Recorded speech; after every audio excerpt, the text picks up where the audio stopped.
আসসালামু আলাইকুম। দাদার আব্বুয়ারা কেমন আছেন? আশা করি সকলতে ভালো আছেন। তো এগুলো হচ্ছে থানকুনি পাতার ভর্তা। তো এখান থেকে এটা হচ্ছে বাড়ির একটা সাইড, আমাদের এলাকায় বলে পাড়া বা পুষ্করিণীর পাড়টার এরকমের কিছু আর কি। তো এখান থেকে আমি কিছু আর কি থানকুনি পাতা নিব। তো কে কে থানকুনি পাতার ভর্তা খেতে পছন্দ করেন? তো আমরা এগুলোকে থানকুনি পাতা বলি, আর আপনারা কে কী বলেন জানি না। হয়তো কোনো দেশে টেকা পাতা বলে, কোনো দেশে থানকুনি পাতা বলে, আর আমাদের গ্রামে তো আর শুধু আদা তন্তুনি পাতা বলে। আর এখানে এই যে একটা তেঁতুল গাছ, বড় একটা, তো গাছটাতে এখন তেঁতুল নাই। আর যখন ভিডিও করা হয়েছে তখন তেঁতুলের সিজন ছিল না, তাই এগুলো হচ্ছে কলা গাছ। দেখেন কি বিশাল বিশাল কলা গাছ, অথচ কলা নাই, হয়তো বা ধরবো পরে। আর এই থানকুনি পাতার ভর্তা কার কার ভালো লাগে খেতে, কে কে পছন্দ করেন কমেন্ট করে জানাবেন। আমার কাছে তো অনেক ভালো লাগে, অনেক। তো এই তো দেখেন, এখান থেকে কিছু পাতা নিব, এই যে আরও ওই সাইডও আছে।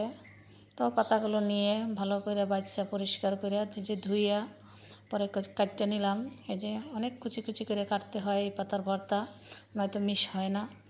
ভর্তাটা যখন বানাইবো তখন দেখা গেছে ভালো করে না কুচাইলে আস্তে আস্তে দেখা যায়। তো এখানে কিছুটা মরিচ টেলে নিলাম। আর ঝালটা আপনাদের পছন্দ মতো নিতে পারেন। আর আমরা খুব ঝালটা কম খাই, তাই অল্প পরিমাণ মরিচ নিছি। আর আপনারা বেশি খাইলে হয়তো আপনারা বেশিও নিতে পারেন।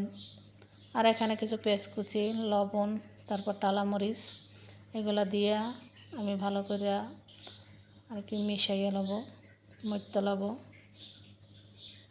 তো এই তো দেখেন আমার মরিচগুলো গুঁড়া করে পেঁয়াজের লবণের সাথে মিশাইয়া এখন আমি যে পাতাগুলো দিয়ে দিলাম। তো পাতাগুলো ভালো করে চেপে চেপে মরতে হবে, কারণ নয়তো দেখা গেছে চাইয়ে চাইয়ে থাকে পাতাগুলো আর বাইসা বাইসা থাকে। তো এই যে দেখেন আমি কিভাবে আর কি মরছি পাতাগুলো, বোঝাই যাচ্ছে না। তো আপনারা এইভাবে করে মধ্যে নেবেন। তো এখন একটু সরিষার তেল দিয়ে দিলাম। তো আপনারা চাইলে সরিষার তেলটা নাও দিতে পারেন, আর আমার কাছে সরিষার তেল না দিলে মনে হয় একটা ঘাস ঘাস গন্ধ আসে, তাই আমি দিলাম। আপনারা চাইলে নাও দিতে পারেন। তো এই তো আমার ভর্তাটা বানানো হয়ে গেছে। তো এভাবে কার কার থানকুনি পাতার ভর্তা খেতে ভালো লাগে? আমার তো অনেক ভালো লাগে। তো আমার ভর্তাটা যদি ভালো লাগে লাইক কমেন্ট শেয়ার করবেন। ধন্যবাদ। আল্লাহ হাফেজ। সবাই ভালো থাকবেন, সুস্থ থাকবেন।